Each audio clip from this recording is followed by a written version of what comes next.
Hey Richard, good to be with you here today. We got two old gents here with four plus decades doing what we've done, and I've got what I don't know. I've lost track, but let's just say four plus decades of being in business, helping businesses, succeeding in business, failing in business, all of the above. But getting to know you over the last year or so, I've really appreciated some of the wisdom that you've shared with me. Can you give us a little bit of your background? Well, Donald, I've been an architect for more than 4 decades. Hmm. And, a lot of that time is architecture is a business Hmm. like any other business. And it's been a lot of time watching people doing it, and just kind of seeing how you keep the cash flowing. But the most interesting thing in architecture, you'd think architects are all really creative. Not all of them are, and especially inside a business, they're not always necessarily creative in how they manage business.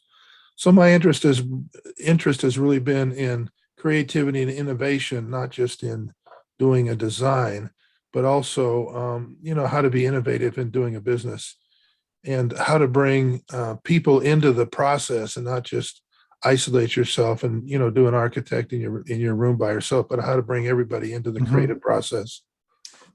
And most businesses do have trouble, getting out of the starting gate. And the ones that get out of the starting gate, I think it's like 9 out of 10 don't make it. Most businesses, kind of are in that position because they don't adapt to the marketplace. Hmm. Why is that? Well, in my observation, a couple things. First, making space for reflection. Leaders Hmm. really get absorbed and overwhelmed by the day-to-day problems, and it's hard to step back and away from that. Second, trying to make progress amidst chaos. It's hard to maximize results today while you keep the future in mind. It's easier just to do what's safe and comfortable when you're in this dilemma, in particular, to just follow the momentum that you're under. It can feel like abandoning the ship to put aside today's problems while managing change. Everybody likes to keep their hands on the rein and just, keep things safe. So it's a matter of holding on to what's comfortable. Yeah, exactly. Human beings are incredibly averse to risk, psychology shows us.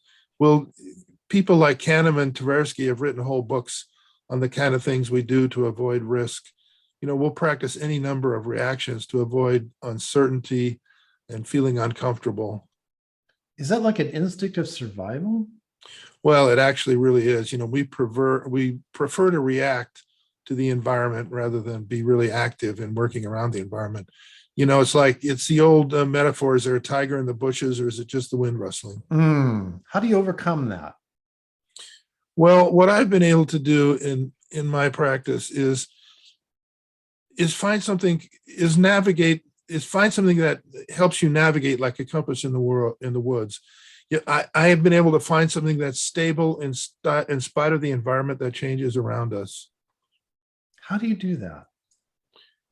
Well, there's one thing that's stable in a changing business environment, and that is purposes that you can identify. Now, I'm not talking about a mission statement, because mission statements are so broad and so fuzzy that you can't Hmm. sink your teeth into it.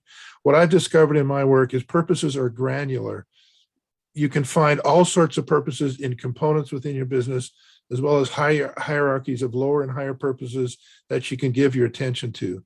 Clayton Christensen calls it jobs to be done in one of his last books before he passed on. These are Hmm. like aspirations, things you want to get to. What's an example of that? Well, for instance, cell phones, when they first came out, they're just a way to transfer speech to one another. And then someone like BlackBerry started getting involved in texting and so on. But the people like Jobs, who saw what other purposes could be satisfied with this machinery, really became the most creative ones. They expanded their definition of what could happen by focusing on, again, purposes. What jobs could we get done with this thing? Why would that help with anxiety about change? Well, it's like once you establish clear purposes, it's comforting. It's like having points on the horizon. Getting clear on these things can be like seeing through the fog. It's just when all kinds of things can change around you, like your ideas to solve a problem, your Mhm. values, what's important to you. But purposes psychologically are very stable over time with human beings. How does an executive manage purposes in a practical way? Well, Trey Taylor wrote a book called A CEO Only Does Three Things. And in that book, he talks about culture, people, and numbers. And the key component to that, in my mind, is managing the culture. And the key component in managing the culture is setting specific purposes for the company and communicating it to all the stakeholders. In other words, yeah, go ahead. Yeah, isn't that just the typical job of an executive? Well, it is, but it's a very introspective job. At the same time, there's a lot of noise in the job. The executive's inside the box all the time trying to see out, Donald. What's the antidote? Getting an outside perspective. You can't read the label on the box from inside the box. Getting an outside set of eyes on the problem and getting some accountability from outside to act on what you discover. But do top executives, do they really seek outside perspectives? Well, I wondered that myself, but according to a Stanford University study in the Miles Group, 2/3 of CEOs don't receive any outside advice on their leadership, and yet almost all of them would be receptive to suggestions from a coach. Is there anything that stands in the way of achieving this? I think just the idea that it takes a lot of time, it's the thing we started the conversation with. It's hard to pull away from daily issues. And the answer? Well, the answer is, a business person exists on their calendar. And on that calendar, you need to set aside some time. I'll tell you, Donald, it's enough to set aside 1 hour a week to reflect and think about ideal futures.